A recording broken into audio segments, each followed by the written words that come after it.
Yes, Assalamu alaikum, brothers and sisters. Adib from Rahma Worldwide. We're here in Ben Cairo, getting ready to send our second convoy.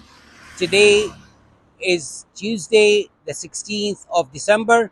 This particular convoy is going to be 11 trucks. It has tents, shelter items, mattresses, blanket, 10,000 set of clothes for 10,000 children, in addition to 2 trucks of drinking water. We will be moving in an hour or so. We thank you for your donation. Rahma Worldwide, Ben Cairo.